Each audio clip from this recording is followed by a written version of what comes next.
అందరికీ నమస్తే. నేను మీ రత్నం. మీరు చూస్తుంది PM9 న్యూస్. ఈరోజు రాష్ట్ర వ్యాప్తంగా రఘురామకృష్ణరాజు పేరు ధావాళంలో వినిపిస్తుంది అని అంటే తను ఒక ప్రజా నాయకుడని లేదా ఒక ఉపసభాపతిగా తను అందరికీ సుపరిచితుడు అనుకుంటున్నటువంటి ఆయన ఒక విషయాన్ని ఏ విధంగా చిమ్ముతూ ఉన్నాడు అనంటే ఒక కులాన్ని ఆపాదించి ఒక మతాన్ని ఆపాదించి విషయం చిమ్ముతూ ఉన్నాడు. తను ఎందుకు ఈ విధంగా చేస్తున్నాడు అని అంటే ఆకువీడు గ్రామంలో పెద్దపేటకు ఆయన వెళ్ళి అక్కడ రామాలయంలో పూజా కార్యక్రమం నిర్వహించాలి అని చెప్పేసి తాను అక్కడికి వెళ్ళడం అనేది జరిగింది. సో ఇక్కడ రామాలయానికి వెళ్ళొచ్చు, పూజ చేయొచ్చు. అక్కడ ఉన్నటువంటి ప్రజల ఆమోదం మేరకు ఆయన వెళ్లాల్సిన అవసరం ఏం లేదు. దేవుని దగ్గరికి ఎవరైనా కానీ వెళ్ళవచ్చు, పూజలు చేయొచ్చు. ఓకే, మంచిదే, కాదంటలేదు. ఇక్కడ అక్కడికి వెళ్ళేటప్పుడు పూజా కార్యక్రమాలకు వెళ్ళేటప్పుడు జనరల్గా ఎవరెవరు ఏ విధంగా వెళ్తారు అని అంటే ఫ్యామిలీతో వెళ్ళి పూజా కార్యక్రమంలో పాల్పంచుకొని వస్తారు. ఒకటి. రెండవది, ఒక ఎమ్మెల్యే హోదాలో ఉన్నాడు కాబట్టి ఒక సెక్యూరిటీతోనో లేదా ఒక 10 మంది కార్యకర్తలతోనో వెళతారు. కానీ ఈయన the great legendary of RRR ఆయన ఎలా వెళ్ళాడు? 200-300 మందితో కార్యకర్తలతో అక్కడికి వెళ్ళి వీళ్ళకంటే ముందు కూడా బ్లాక్ కమాండోస్ని, CRPF పోలీసుల్ని అక్కడికి ముందుగానే పంపించాడు అని అంటే ఇది దేనికి సంకేతం? అంటే ఖచ్చితంగా ఇతను అక్కడ మత కలహాలు సృష్టించాలి అనేటువంటి ఒక బలమైన ఆలోచనతో ముందుగానే అక్కడికి పోలీసుల్ని పంపడం అనేది జరిగింది. అక్కడ వాళ్ళందరినీ టేకప్ చేసుకుని వాళ్ళకి వాళ్ళు మాట్లాడుకొని ఇదిగో ఫలానా RRR ఈ విధంగా పూజకు వస్తున్నారు, మనం దాన్ని వ్యతిరేకించాలి అనే నినాదాన్ని పోలీసుల ద్వారా అతను ముందే పంపించారు. ఇది చూస్తుంటే మీకేం గుర్తొస్తుంది? గతంలో చుండూరు ఘటన గుర్తొస్తుంది. చుండూరు ఘటన ఏ విధంగా జరిగిందనేది అందరికీ తెలిసిందే. అంటే ముందు ఇక్కడ గొడవ జరిగిన తర్వాత అక్కడికి పోలీసు వాళ్ళని పంపించేసి ఇక్కడ మిమ్మల్ని చంపడానికి వస్తున్నారు, ఇక్కడ ఉండొద్దు, ఇంకా గొడవ పెద్దదవుతుంది, వెళ్ళండి అనగానే వాళ్ళు అక్కడి నుంచి వెళ్ళిపోయి పొలాల్లో దాక్కొని ఉంటే అటు సైడ్ నుంచి వచ్చి రెడ్లు కాపులు మొత్తం ఏకధాటిగా వారి మీద పడి ఊచకోత కోసిన మాట అందరికీ తెలిసిందే. ఇలాంటి ప్లానింగ్ ఇక్కడ అవలంబించబోతూ ఉన్నారా RRR గారు? ఇక్కడ ఏ విధంగా అయితే దళితుల మధ్యలో మీరు వెళ్ళి అక్కడ ఉన్న గుడి ఏ గుడి అండి? మీరు దేనికి సంకేతాన్ని ఇస్తున్నారు? గొడవలు పెట్టడానికి కాకపోతే అక్కడ ఉన్నది గొంతెమ్మ తల్లి దేవాలయం. ఈ గొంతెమ్మ తల్లి దేవాలయాన్ని కాస్త అక్కడ రామాలయం ఉందని చెప్పేసి ఒక పెద్ద అబద్ధం ఆడుతూ ఉన్నారు మీరు. అక్కడ రామ మందిరాన్ని నిర్మించాలని పెద్ద అబద్ధం ఆడి ఆ అబద్ధాన్ని నిజం చేయాలనేటువంటి ప్రక్రియలో శ్రీరామనవమి రోజు మీరు అక్కడ పూజ చేయడానికి అని చెప్పేసి అక్కడికి వెళ్ళారు. మీకంటే ముందుగా మీ దూతలను అక్కడికి పంపారు, పోలీసు వాళ్ళని. అక్కడ గొడవ ఏ విధంగా జరగాలి అనేది ముందుగానే ప్లాన్ వేసుకొని జనసేన వాళ్ళని, టీడీపీ కార్యకర్తల్ని మీరు మీ వెంట తీసుకెళ్తారా? 200 మంది దాకా పూజా కార్యక్రమానికి వెళ్ళారా లేకపోతే గొడవకు వెళ్ళారా? ఎందుకు వెళ్ళారు? గొడవ క్లియర్గా కనబడతానే ఉంది కదా. పోనీ ద గ్రేట్ లెజెండరీ పర్సన్ ఈయన మా ఉప ముఖ్యమంత్రి కొణిదెల పవన్ కళ్యాణ్ గారు ఆయన ఏమైనా స్టేట్మెంట్ ఇచ్చారు?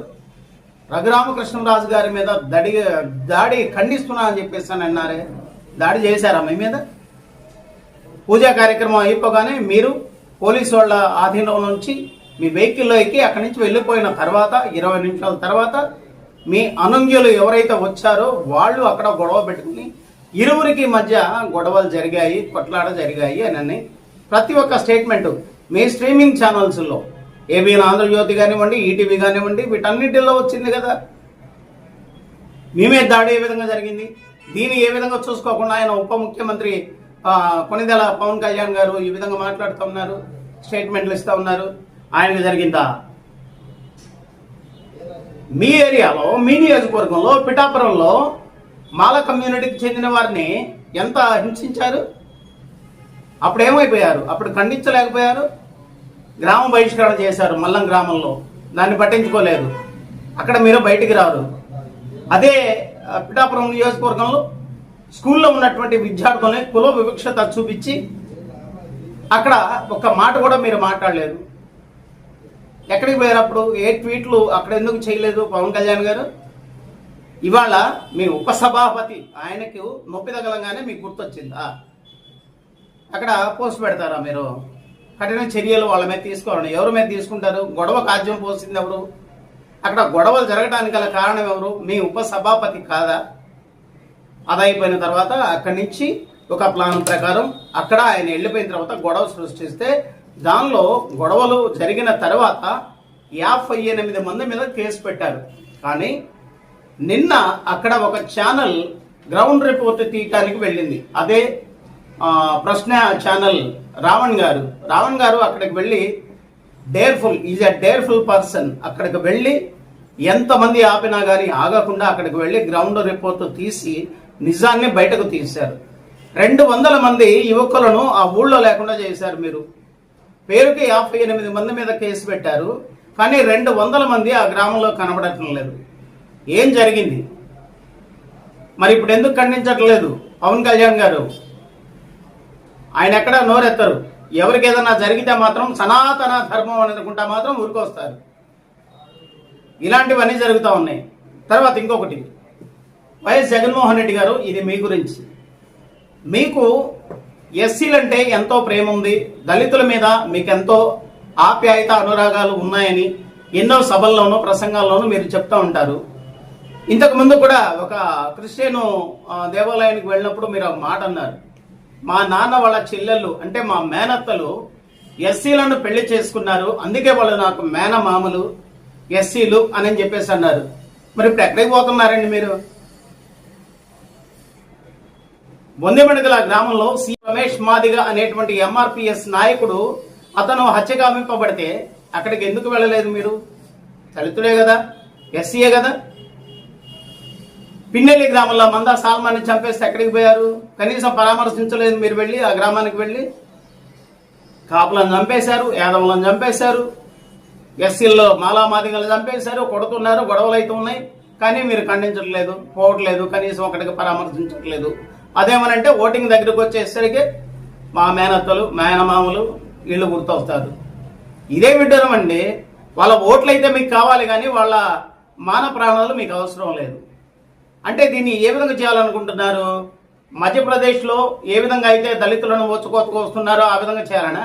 మణిపూర్లో ఏ విధంగా అయితే మహిళల్ని రేప్ చేసి చంపేశారో ఆ విధంగా చేయాలని చూస్తున్నారా? ఖండించండి. ప్రతిపక్ష హోదా కూడా లేదు మీకు ఇప్పుడు.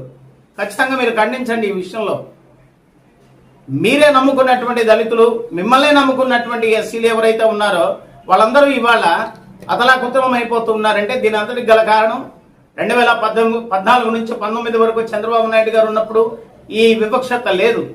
19 నుండి 24 వరకు మీరున్నప్పుడు ఈ వివక్షత లేదు. ఇప్పుడు 24లో ఎలక్షన్ జరిగిన తర్వాత నుంచే ఎప్పుడైతే తిరుపతి తిరుమల దేవస్థానంలో ఆ లడ్డు విషయంలో జరిగినటువంటి ఆ విషయం దగ్గర నుంచే మిమ్మల్ని ఎస్సీగా చూపియాలని, క్రైస్తవులుగా చూపియాలని వీళ్ళందరూ పన్నుతున్న పన్నాగమే కదా ఇది. మీకోసం మేము ఇది కావాలా? లడ్డూలో కల్తీ చేసింది ఎవరు? హిందువు కాదా? దాన్ని బయటకు తీసింది ఎవరు? హిందువు కాదా? నిజంగా జరిగి ఉందా? సుప్రీంకోర్టు ఎందుకు ముట్టికాయలేసింది? ఇవన్నీ మీకు తెలియదా?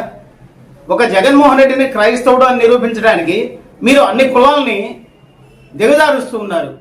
దళితుల్ని, ఎస్సీల్ని దిగజారుస్తూ ఉన్నారు మీరు. ఇదేనా మీ రాజకీయం?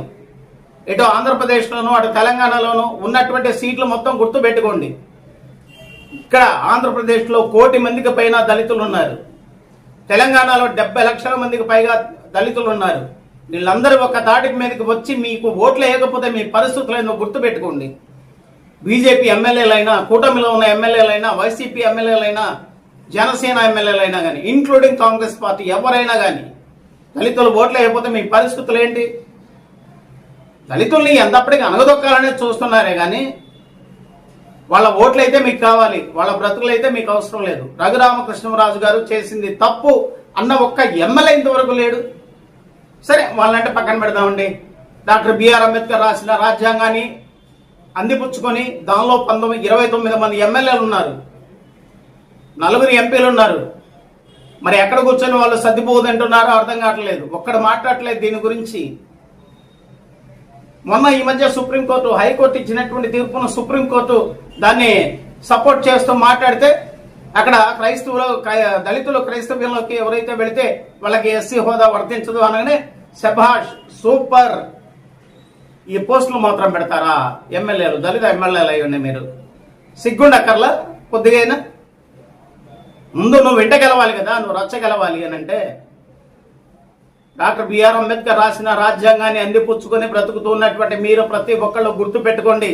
ఇవాళ ఎస్సీలు ఓట్లు వేయకుండా, దళితులు ఓట్లు వేయకుండా, బీసీలు ఓట్లు వేయకుండా, ఎస్టీలు ఓట్లు వేయకుండా ఏ ఒక్క రాజకీయ నాయకుడు ముందుకు వచ్చి రాజకీయం చేయగల దమ్మ ఎవరికన్నా ఉంటే చెప్పమనండి, ఏ పార్టీకైనా కానీ. దళితుల ఓట్లు మాత్రం మీకు కావాలి, వాళ్ళ బ్రతుకులు మీకు అవసరం లేదా? రాబోయే 2029వ సంవత్సరంలో జరగబోయే సార్వత్రిక ఎన్నికలు ఇక్కడ ఆంధ్రప్రదేశ్కి ఒక గుణపాఠం నేర్పాలి అని అంటే దళితులందరూ ఏకతాటి మీద రావాలని ఈ సందర్భంగా మీకు తెలియజేస్తూ, వీడియో చూసిన వాళ్ళందరూ మా ఛానల్ని లైక్ చేయండి, షేర్ చేయండి, సబ్స్క్రైబ్ చేయండి. Thank you very much.